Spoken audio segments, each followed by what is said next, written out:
आज क्या है, तारीख क्या है? 21 जून। आज दो बातें हम करेंगे, एक तो विश्व योग दिवस और दूसरा एक और दिवस है जो शायद आपको नहीं पता, विश्व संगीत दिवस।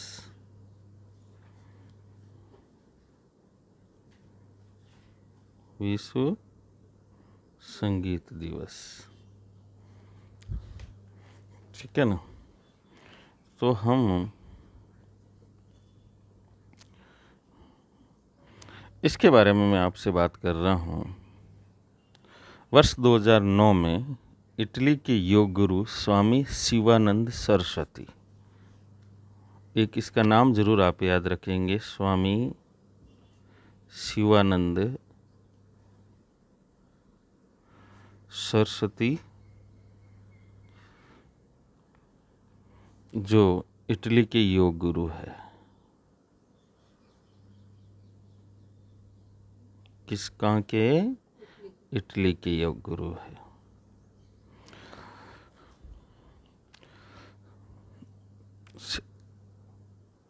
ने रोम में योग गुरुओं की एक संगोष्ठी आयोजित की। इसमें भारत के अलावा पुर्तगाल, अर्जेंटीना समेत 12 देशों के डेलीगेशंस आए।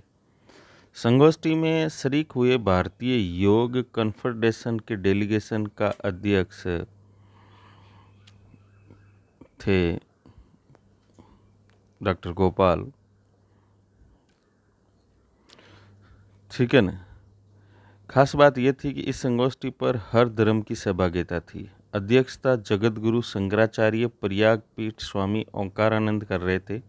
यहाँ पर पुर्तगाल के योग गुरु अमृत सूर्यानंद ने प्रस्ताव रखा। पुर्तगाल का योग गुरु याद रखेंगे,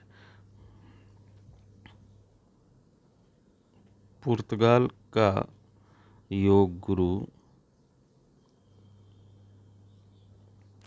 अमृत सूर्यानंद,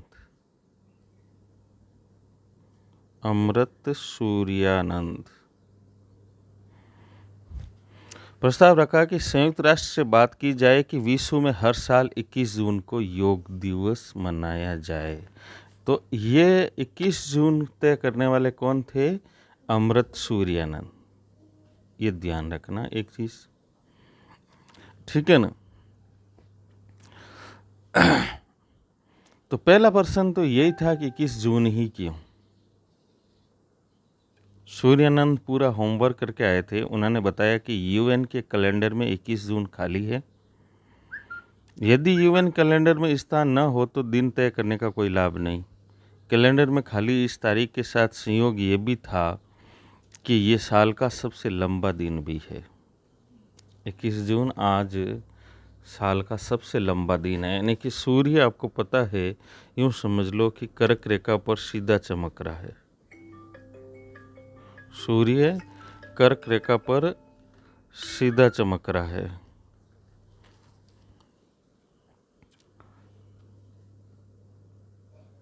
ठीक है ना।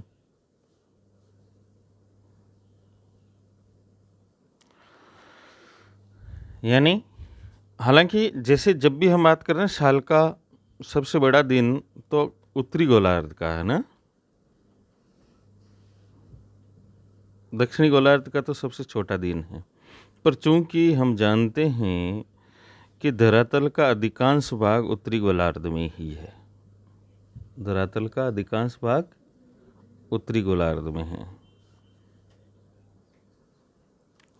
ठीक है ना। इस वजह से हम सामान्यतः ये कह देते हैं, ठीक है। सर्वसम्मति से प्रस्ताव स्वीकार हुआ और ग्लोबल योग अलायंस के नाम से एक संगठन बना। मुहिम में भारत की भूमिका को देखते हुए काफ़ी बातें हुई। प्रतीक के तौर पर 12 देशों ने 2009 में ही 21 जून को योग दिवस मनाया, ठीक है ना। तो सबसे पहले की बात आते हैं कि 21 जून को योग दिवस मनाने वाले, 21 जून को योग दिवस सबसे पहले 2009 में बना था, ध्यान रखना।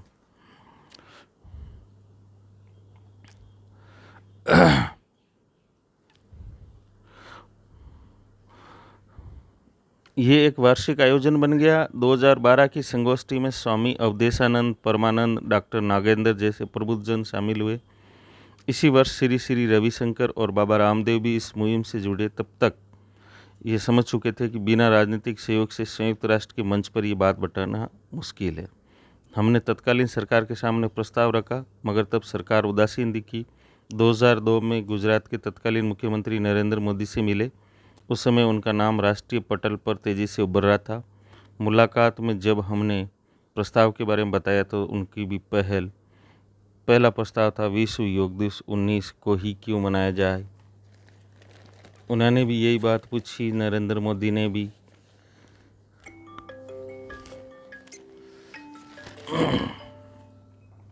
सुरेंद्र बात करिए, सुरेंद्र ने दे कई के, ठीक है ना। आश्वासन दिया कि यदि जनता ने उनकी पार्टी को देश की सेवा का मौका दिया तो वो अवश्य इस प्रस्ताव पर काम करेंगे। प्रसन्नता की बात यह है कि मोदी जी ने प्रधानमंत्री बनते ही पहले यूएन असेंबली में प्रस्ताव रखा, 4 महीने में स्वीकृति प्राप्त कर ली और 2015 से अंतर्राष्ट्रीय योग दिवस मनाया जाने लगा। कब? 2015 से अंतर्राष्ट्रीय योग दिवस।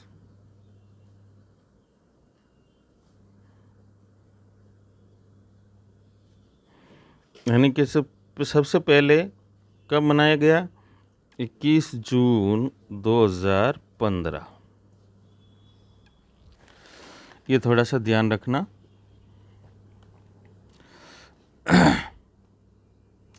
और 2015 को भारत सरकार ने अमृत सूर्यानंद को पद्म श्री से सम्मानित किया गया। अमृत सूर्यानंद कौन थे? अमृत सूर्यानंद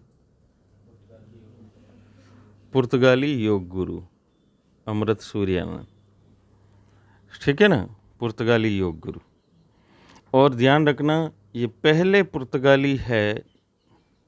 पुर्तगाली नागरिक हैं जिन्हें पद्म श्री से सम्मानित किया गया। चलिए इसके बारे में, योग के बारे में थोड़ी सी और बात कर लेते हैं।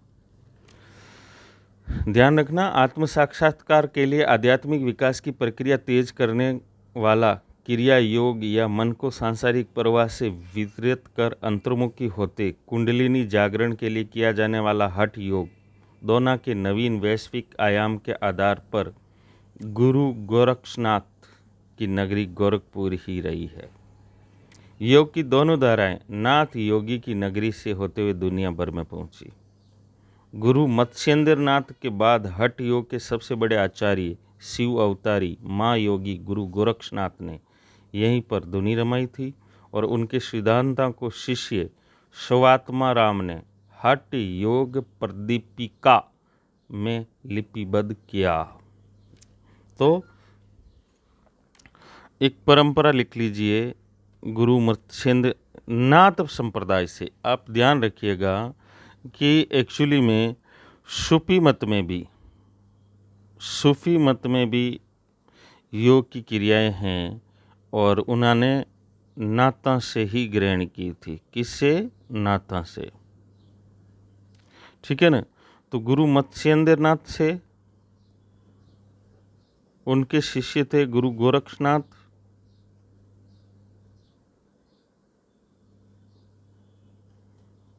जिनको शिव का अवतार भी कहा जाता है।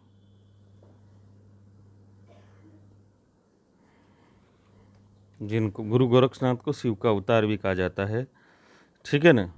और गुरु गोरक्षनाथ के सिद्धांतों को आप अगर पढ़ना चाहें तो एक ग्रंथ है हठ योग प्रदीपिका, हठ योग प्रदीपिका, ठीक है ना, जो लिपिबद्ध किया है शिवात्मा राम ने।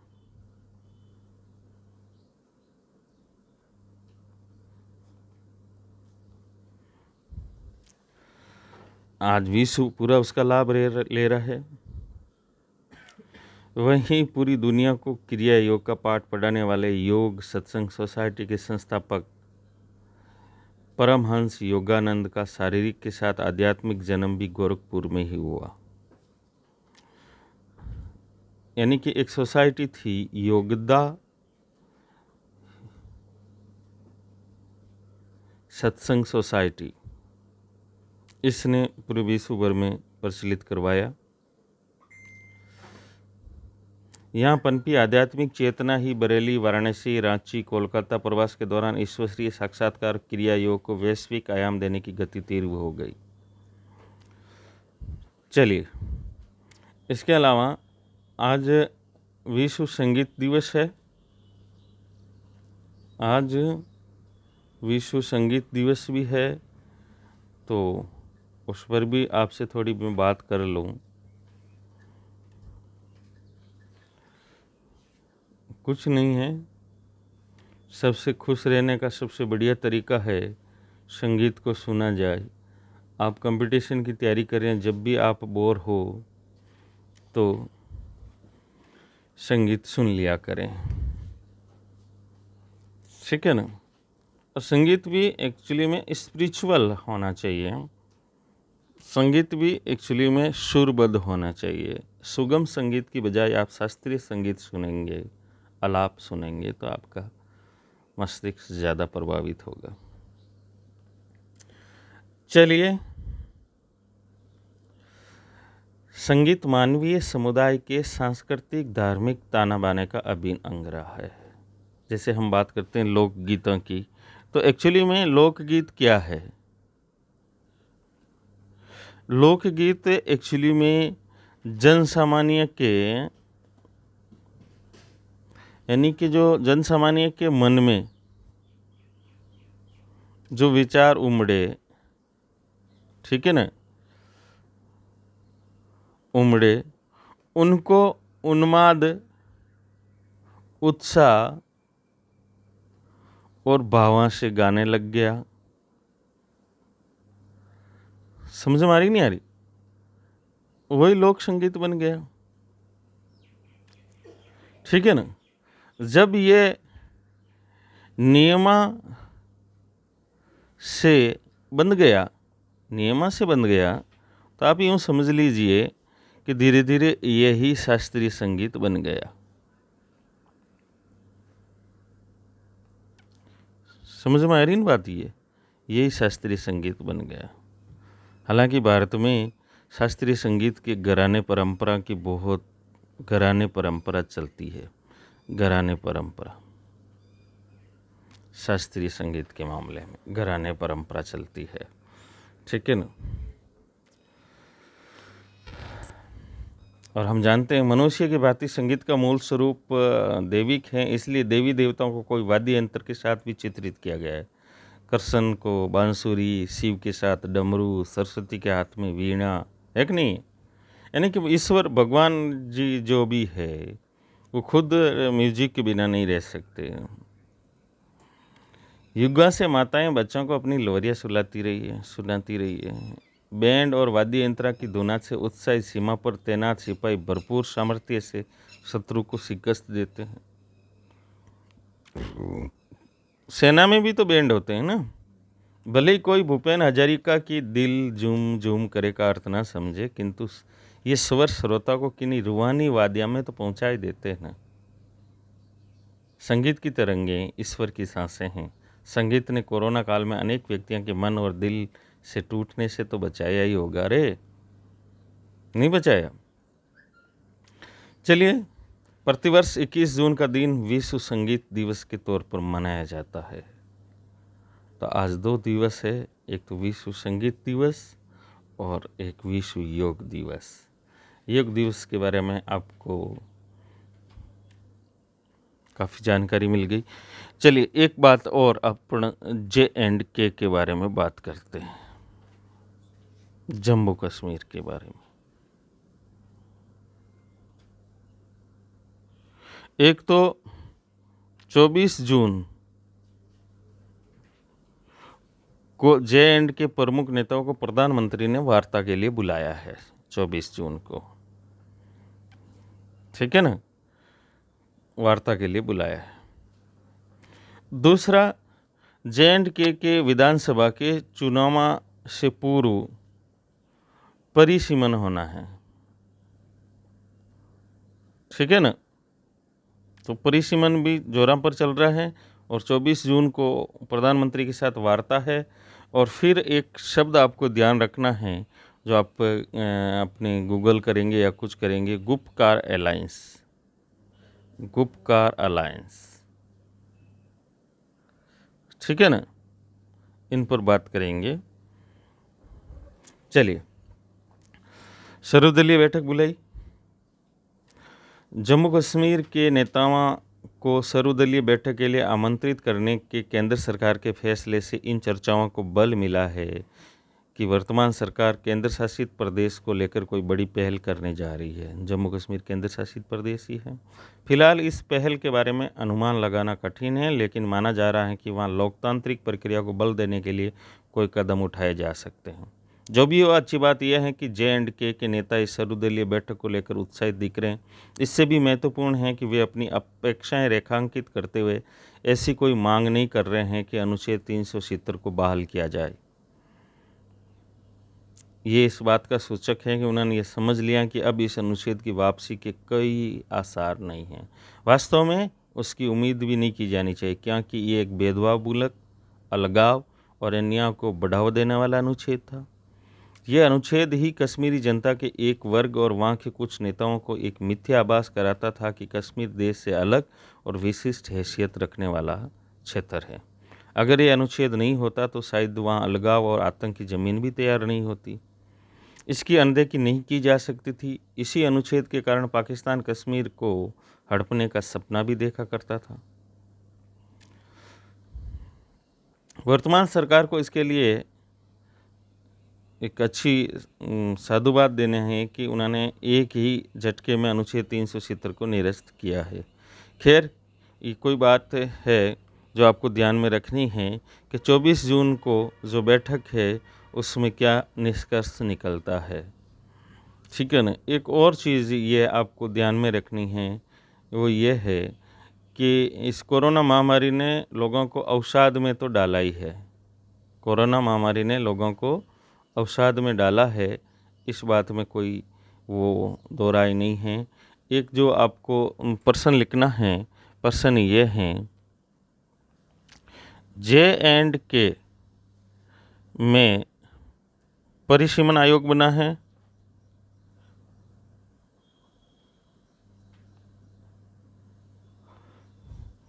उस आयोग की अध्यक्षता किसके पास है?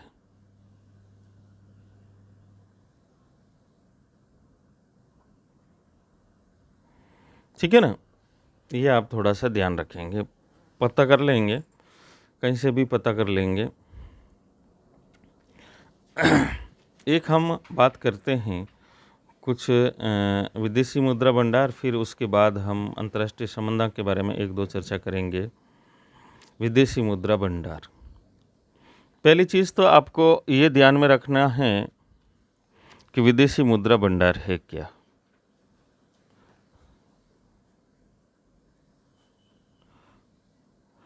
तो फर्स्ट बात आपको याद रखनी है कि विदेशी मुद्रा भंडार का परिचालन, संरक्षण, निरीक्षण आरबीआई करती है, पहली बात। दूसरी चीज़ कि विदेशी मुद्रा भंडार में सम्मिलित क्या है, तो फर्स्ट विदेशी मुद्रा,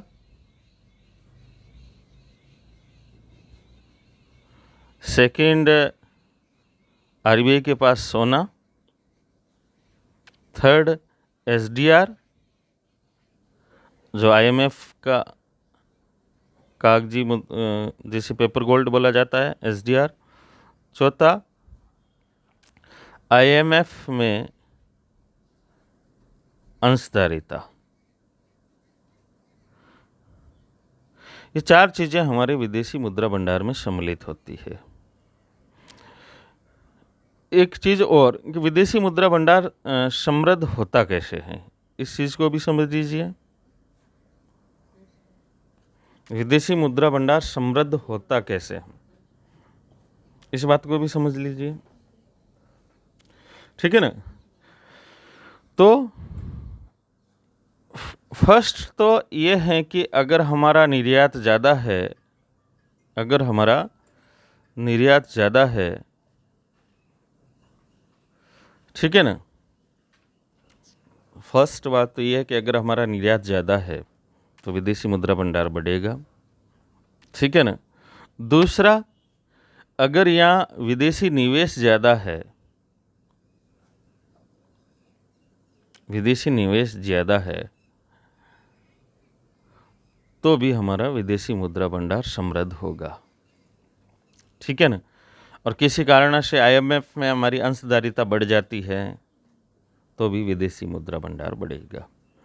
चलिए, अब वर्तमान में न्यूज़ ये है वो ये है कि जैसे देखिए कि आज 2021 चल रहा है, क्या चल रहा है, 2021 और 1991, दोनों के बीच 30 साल का गैप है, ठीक है ना। वो स्थिति को आप भांपते रहना, बात 1991 में क्या स्थिति थी, आज क्या स्थिति है।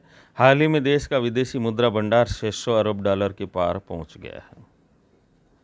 ये हमारी 1.5 साल की आयात ज़रूरतों को पूरा करने के लिए पर्याप्त है, ठीक है ना, 1.5 साल की आयात ज़रूरतों को पूरा करने के लिए। अब हम विदेशी मुद्रा भंडार के मामले में रूस से आगे निकलते हुए चौथे नंबर पर पहुंच गए, यानी कि विदेशी मुद्रा भंडार के हिसाब से हमारा स्थान है चौथे पर भारत है, ठीक है ना। 3400 अरब डॉलर के साथ चीन पहले नंबर पर है, उसके बाद जापान और थर्ड स्थान पर स्विट्जरलैंड। संयोग देखिए कि इसी जून के महीने में ठीक 30 साल पहले देश का विदेशी मुद्रा भंडार रसातल में पहुंच गया था 1991 में, जो 3 महीने का आयात बिल को पूरा करने के लायक भी नहीं था। आज हम 1.5 साल के बारे में बात कर रहे हैं, उस समय 3 महीने। महंगाई आसमान छू रही थी और देश दिवालिया होने के कगार पर पहुंच गया था। ऐसे चुनौतीपूर्ण समय में 21 जून 1991 को PV नरसिंह राव ने प्रधानमंत्री पद की शपथ ली, आज ही के दिन 30 साल पहले। इसके एक दिन पहले जब वो तत्कालीन राष्ट्रपति RK वेंकट रमन के सामने सरकार बनाने का दावा पेश कर लौट रहे थे तो उनके पास कैबिनेट सेक्रेटरी नरेश चंद्रा का फ़ोन आया कि वे तत्काल मिलना चाहते हैं। ये नए प्रधानमंत्री और कैबिनेट सचिव की परंपरागत मीटिंग नहीं थी, बल्कि इन दोनों की 1.5 घंटे की मुलाकात में देश की किस्मत बदलने वाले फैसले किए गए थे। तय किया गया था कि देश को वित्तीय संकट से बचाने के लिए अंतर्राष्ट्रीय मुद्रा कोष के साथ समझौता किया जाएगा। IMF हमें लोन देगा, बदले में हमें आर्थिक सुधार करते हुए उदारीकरण का मार्ग प्रशस्त करना होगा। हम सभी जानते हैं कि 1991 में, हालांकि हमारे लिए बहुत अच्छा रहा ये, हमने उदारीकरण अपनाया। यानी कि हम जो बोलते हैं उदारीकरण, वैश्वीकरण, निजीकरण, जिसे हम LPG बोलते हैं शॉर्ट में, लिबरलाइजेशन, प्राइवेटाइजेशन और ग्लोबलाइजेशन, ठीक है ना। LPG की शुरुआत 1991 में हुई थी IMF की शर्तों के कारण। किसकी शर्तों के कारण? IMF की शर्तों के कारण। आपको पता है IMF की स्थापना एक्चुअली में हमारा भुगतान संतुलन, IMF क्या करता है, जैसे दो अंतर्राष्ट्रीय वित्तीय संस्थानों के बारे में बात करें महत्वपूर्ण, IMF और IBRD को हम जनरली विश्व बैंक कहते हैं, ठीक है ना, जो दीर्घकालीन लोन देती है, यानी कि परियोजनाओं के लिए लोन देती है। पर IMF सिर्फ लोन देता है भुगतान संतुलन को सुधारने के लिए। भुगतान संतुलन का सीधा सा मतलब होता है कि एक देश की बाह्य देशों के साथ लेनदारियाँ देनदारियाँ, यानी कि एक देश है उसके अन्य सारे देशों के साथ जो भी लेनदारियाँ देनदारियाँ हैं उनका संतुलन, ठीक है ना। तो हमारे पास एक्चुअली में उस समय की स्थिति ये थी कि हमारे लेनदारियाँ देनदारियों को ढंग से चलाने के लिए पैसे भी नहीं थे। तो फिर आईएमएफ के पास जाना पड़ा ताकि इस भुगतान संतुलन को ठीक करें। तब आईएमएफ ने शर्तें रखी थी। आईएमएफ सबसे पहले डॉलर के मुकाबले रुपये का अवमूल्यन किया गया, ठीक है ना। पहला अवमूल्यन 9% का था, जिसकी घोषणा 30 जून 1991 को की गई। इसके बाद अगले साल जुलाई में रुपये को 11.83% का अवमूल्यन किया गया। अवमूल्यन के कारण हमारा निर्यात पहले से सस्ता हो गया। अब अगर रुपया अवमूल्यन होता है तो निर्यात सस्ता हो जाता है या निर्यात बढ़ता है। ये भी बात समझने योग्य वाली बात है। यानी कि 1991 में हमने रुपये का अवमूल्यन किया, रुपये का अवमूल्यन किया, ठीक है ना। अब अगर रुपये का अवमूल्यन करने से भारत को क्या फ़ायदा हुआ कि हमारा निर्यात बढ़ा। निर्यात बढ़ा। निर्यात क्यों बढ़ा कि हमारी वस्तुएं विदेशों में सस्ती हुई। जैसे मान लीजिए $1 के मुकाबले पहले 50 रुपये मिलते थे। अब $1, उदाहरण बता रहा हूँ, अब $1 के मुकाबले अब हमें 70 रुपये मिलते हैं। आप यूँ सोच लीजिए कि पहले विदेशी व्यापारी $1 लेके आता तो भारत से 50 रुपये का सामान खरीद सकता था। अब $1 लेके आता है तो वो 70 रुपये का सामान खरीद सकता है। यानी कि उसको सामान सस्ता मिलेगा तो वो ज़्यादा से ज़्यादा भारत से सामान खरीदेगा, तो भारत में विदेशी मुद्रा आएगी। अवमूल्यन करने का सीधा सा कारण ये है। चलिए, तो इसके जरिए विदेशी मुद्रा अर्जित करने में मदद मिली। ये बात तो समझ में आ गई ना कि भाई अवमूल्यन करने से विदेशी मुद्रा अर्जित करने में कैसे सहयोग मिलता है। अवमूल्यन के कारण आयात महंगा हो गया, इससे विदेशी मुद्रा की बचत हुई। तत्कालीन वाणिज्य मंत्री पी चिदम्बरम ने नई व्यापार नीति की घोषणा की, जिसके तहत निर्यात को बढ़ावा देने के लिए कई उपाय किए गए। देश का खजाना भरने के लिए तत्कालीन वित्त मंत्री मनमोहन सिंह ने, तो वाणिज्य मंत्री तो थे पी चिदम्बरम, पर यह ध्यान रखना एलपीजी की शुरुआत के समय पीएम कौन थे? नरसिंह राव। वाणिज्य मंत्री कौन थे? पी चिदम्बरम।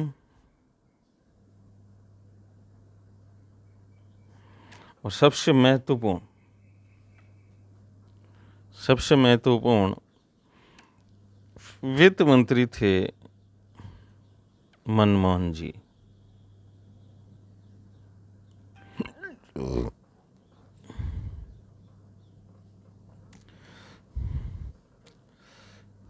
चलिए, वित्त मंत्री मनमोहन सिंह ने जुलाई में पेश किए गए अपने पहले बजट में पेट्रोल, डीजल और एलपीजी की कीमतों में 26% की बढ़ोतरी की घोषणा की, जिससे सरकार को 2500 करोड़ रुपये से ज़्यादा राजस्व प्राप्त हुआ। आर्थिक उदारीकरण के नरसिंह राव के इस फैसले का कांग्रेस में भी खूब विरोध हुआ, लेकिन इसमें कोई दोहराई नहीं है कि जवाहरलाल नेहरू और इंदिरा गांधी के बताए गए समाजवादी मॉडल से अलग होकर अगर राव ने नया रास्ता नहीं चुना होता तो देश को इसके भयंकर दुष्परिणाम झेलने पड़ते। यानी कि नरसिंह राव को इसी वजह से याद किया जाता है। आज 30 साल के बाद हम देख सकते हैं कि देश आर्थिक रूप से कितना मजबूत हो गया है। इस बढ़ती आर्थिक ताकत के कारण अंतर्राष्ट्रीय कूटनीति में भी हमारा दबदबा बढ़ता है। जाहिर सी बात, अगर हमारी आर्थिक ताकत बढ़ती है तो अंतर्राष्ट्रीय कूटनीति में भी दबदबा बढ़ता है।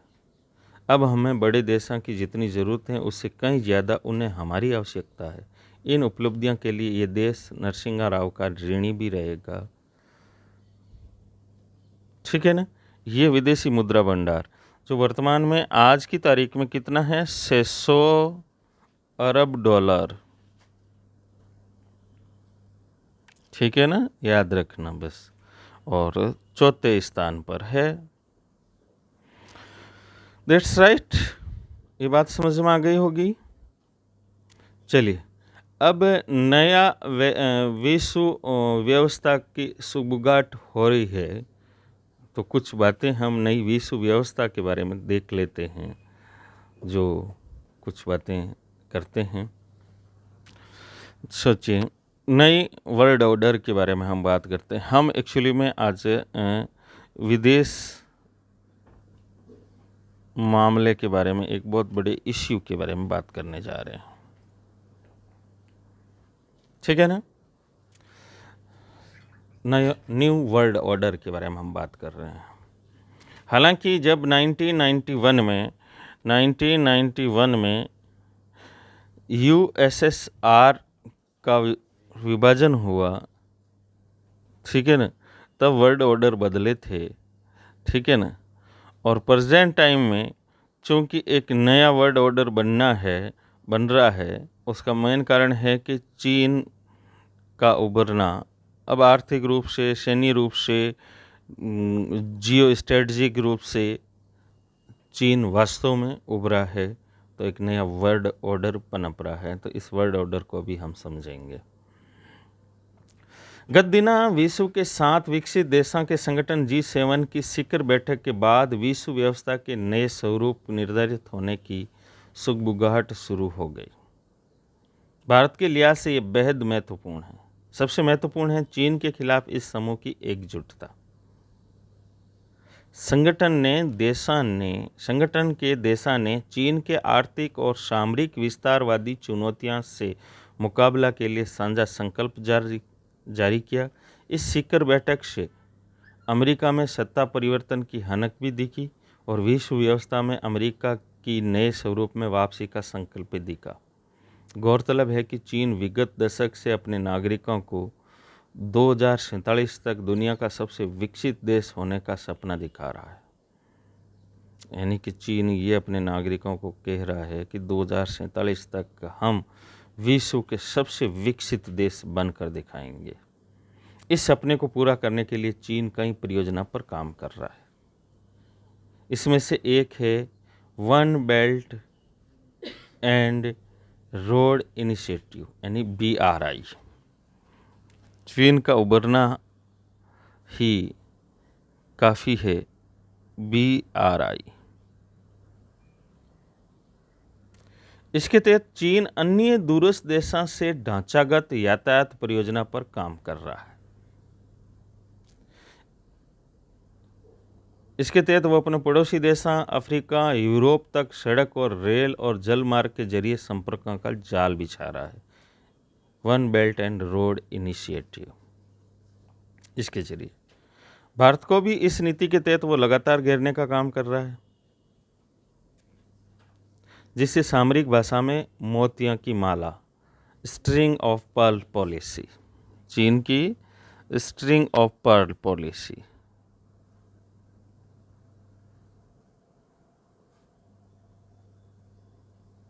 ठीक है ना, मोतियों की माला। हालांकि भारत ने BRI में शामिल होने से मना कर दिया। इसके साथ ही चीन दक्षिणी चीन सागर से लेकर भारत की सीमाओं पर घुसपैठ करने की महत्वाकांक्षा को पूरा करने का लगातार प्रयास कर रहा है। चीन की इस रणनीति को जवाब देने के लिए G7 देशों ने बिल्ड बैक बेटर वर्ल्ड, यानी कि B3W प्रस्ताव रखा है। Very good. B3W प्रस्ताव, बिल्ड बैक बेटर वर्ल्ड। कहा जा रहा है कि ये देश इस पर 40 अरब खरब डॉलर से भी ज़्यादा खर्च करेंगे। इस परियोजना के तहत विकासशील देशों में बुनियादी ढांचे को विकसित किया जाएगा। हालांकि ये चीन के BRI का विकल्प नहीं है, लेकिन साफ है कि इससे उसकी गति कमज़ोर जरूर हो सकती है। इस पहल से छोटे देश ढांचागत विकास के लिए चीन के जाल में नहीं फंसेंगे। यानी कि अब G7 ने एक्चुअली में पहले चीन ढांचागत विकास के लिए गरीब देशों में निवेश करता था। अब G7 ने फैसला किया कि वो खुद गरीब देशों में ढांचागत विकास परियोजना के लिए सड़क, पोताश्रय, हवाई अड्डा, इनके निर्माण के लिए मतलब G7 खुद निवेश करेगा। भारत को भी इस पहल से जुड़ने की जरूरत है ताकि चीन के लगातार चल रहे आक्रामक रवैये की इसके माध्यम से शांत किया जा सके। देखा जाए तो चीन की विस्तारवादी नीति के खिलाफ जिस प्रकार की रणनीति पर यह संगठन काम कर रहा है, उससे विश्व व्यवस्था में एक नए गुट के निर्माण की संभावना प्रबल होती जा रही है। वैसे भी कोरोना के बाद की विश्व व्यवस्था की कल्पना की जा रही थी। देखा जाए तो G7 देशों की बैठक के बाद उसका एक स्वरूप सामने आने लगा है। इसमें भारत का स्थान अगली पंक्ति में आता दिख रहा है। चीन को अमेरिका कट्टर प्रतिद्वंदी मान रहा है। एशिया में भारत को उसका विकल्प भी मान रहा है। दरअसल G7 दुनिया की सबसे बड़ी और विकसित अर्थव्यवस्था वाले 7 देशों का एक संगठन है। वर्तमान में इसके सदस्य देश, G7 के सदस्य देश कौन कौन से हैं? France, Germany, Italy, Japan, America, Britain, Canada. ध्यान रखना रशिया शामिल नहीं है। G7 में नए देश सदस्यों को जोड़ने की भी पाबंदी नहीं है, किंतु संगठन में नए सदस्य बनाने के कुछ नियम अवश्य हैं। आरंभ में यह संगठन 6 देशों का G6 था। 1976 में कनाडा भी इस समूह में शामिल हो गया, ये G7 बन गया। और वर्ष 1998 में रूस भी इसमें शामिल हो गया, तो ये G8 बन गया। लेकिन जब 2014 में रूस द्वारा यूक्रेन से क्रीमिया को हड़प लिया, कब? G8 से G7 वापस कब बन गया? G8 टू G7 2014 में। क्यों? रूस द्वारा यूक्रेन पर आक्रमण किया और क्रीमिया को हड़प लिया।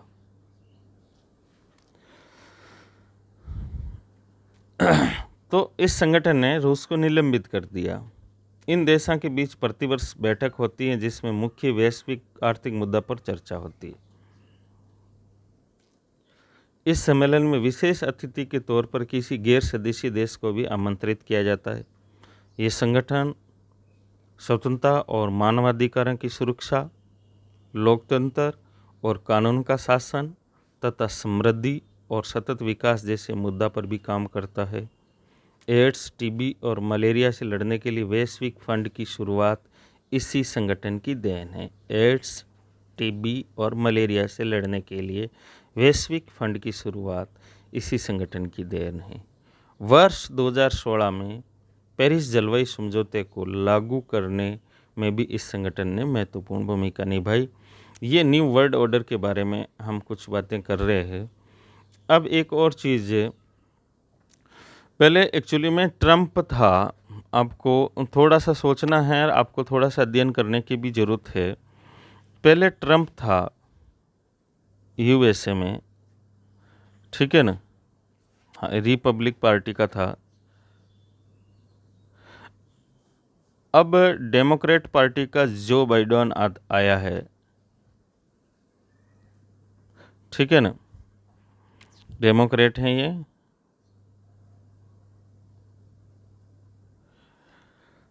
That's right. अब क्योंकि ट्रंप थोड़ा आक्रामक था, या यूं कह सकते हैं कि फॉरेन पॉलिसी के मामले में वो अन्यमनस्क रहता था, पर जब से जो बाइडेन आया है उसके बाद ये, यानी कि ट्रंप ने तो रूस और अमेरिका के मध्य एक शीत युद्ध की स्थिति को वापस बना दिया, ठीक है ना। रूस और अमेरिका के मध्य शीत युद्ध की स्थिति को वापस ला दिया था, परंतु जब जो बाइडेन आया तो वापस संबंध सुधर रहे हैं और आशा करते हैं कि ये संबंध सुधरे, क्योंकि मैं नहीं चाहता या हम में से कोई भी नहीं चाहता कि संबंध इतने बिगड़ जाए कि मामला खबार हो जाए। चलिए, एक न्यूज़ समझ लो, या आपके हंसने के लिए तरीका कि शंख बजाने से फेफड़ा सुरक्षित होते हैं, पर मैंने पहले बताया था कि शंख कब नहीं बजाना चाहिए, ठीक है ना। मैंने बताया भी था कि शंख कब नहीं बजाना चाहिए। और जुलाई में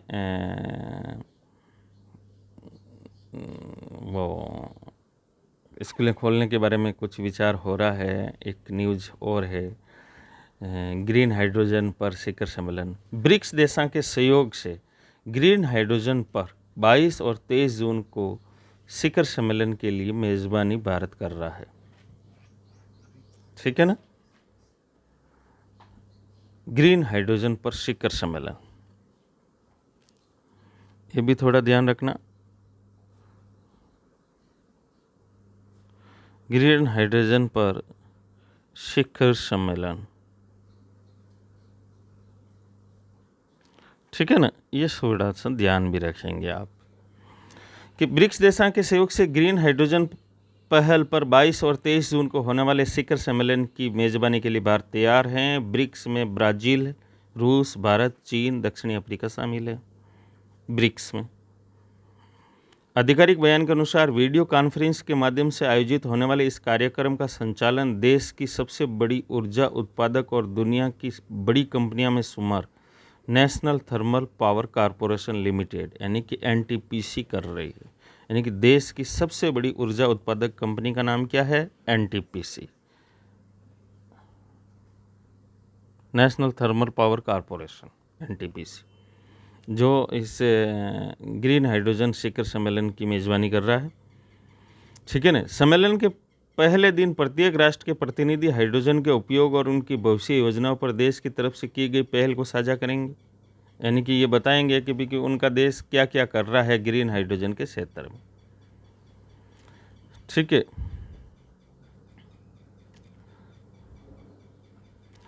चलिए, इसके अलावा राजस्थान की दृष्टि से भी आप न्यूज़ को देखें तो एक्चुअली में कोरोना का प्रभाव थोड़ा कम हुआ है। ठीक है ना। एक और दो न्यूज़ जो आपके काम की है, हालांकि राजस्थान से रिलेटेड नहीं है, फिर भी दो न्यूज़ मुझे काम की लग रही है। वो ये है, एक तो इजरायली पीएम और ईरानी राष्ट्रपति, ये भास्कर की न्यूज़ है, अब तक के सबसे कट्टर राष्ट्राध्यक्ष।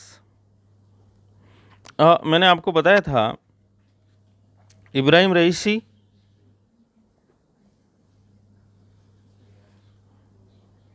ठीक है ना,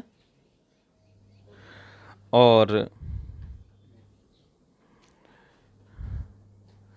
नफ्ताली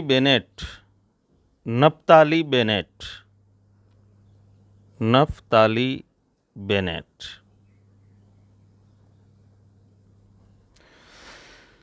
चलिए,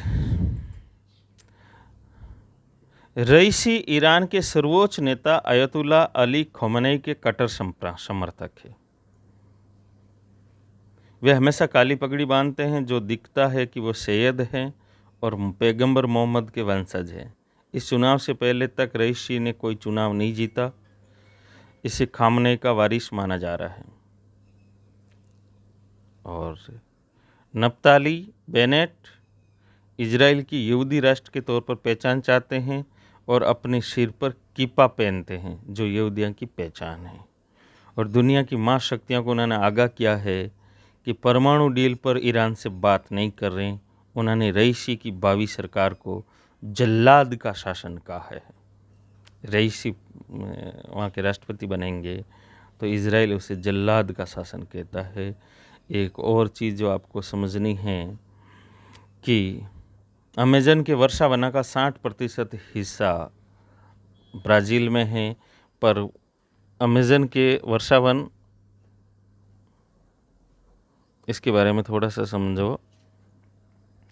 वर्षावन का एक तो 60% हिस्सा जो है ब्राज़ील में है, और वो एक्चुअली में वन कटाई और आग से काफ़ी नुकसान पहुंच रहा है इसको। ठीक है ना। आप यूँ समझ लीजिए कि हर मिनट फुटबॉल के मैदान के बराबर ख़त्म हो रहा है। हर मिनट एक फुटबॉल के मैदान के बराबर वन ख़त्म हो रहे हैं। और हम ये जानते हैं कि दुनिया की 20% ऑक्सीजन अमेज़न के वन देते हैं। दुनिया की 20% O2 है ना, अमेज़न के वन देते हैं।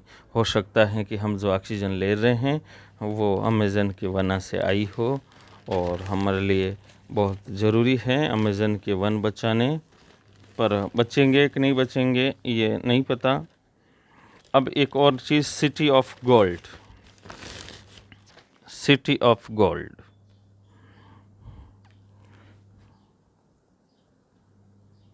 सिटी ऑफ गोल्ड यानी दुबई, ये ध्यान रखना।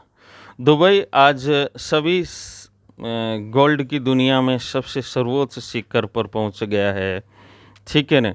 और दुबई का तेल निर्यात के बाद सर्वाधिक निर्यात अगर होता है तो वो गोल्ड गहना का होता है। समझ में आ रही बात। एक तो दो चीज़ें आपको ध्यान में रखनी पड़ेगी कि भाई कि एक तो दुबई इतना क्यों हब बन गया गोल्ड का। तो एक तो सबसे सस्ता सोना, क्योंकि यहाँ जो मतलब टैक्सेज है वो बाकी दुनिया से किसी भी जगह से 10-12% कम है। दूसरा, एक ही जगह पर सभी डिज़ाइन वहाँ उपलब्ध है, ठीक है ना। एक किसी भी आपको ज्वेलरी चाहिए वह दुबई के मार्केट से मिल जाएगी। तीसरी बात यह है कि वहाँ मिलावट पर बहुत कड़ी सज़ा दी जाती है, इसलिए मिलावट की भी कोई गुंजाइश नहीं है। तो सर्वाधिक पसंदीदा स्थान गोल्ड दुबई है। चलिए, ये चीज़ें आपको थोड़ी सी माइंड में रखना। इसी के साथ ही आज का सेशन हम ख़त्म कर रहे हैं।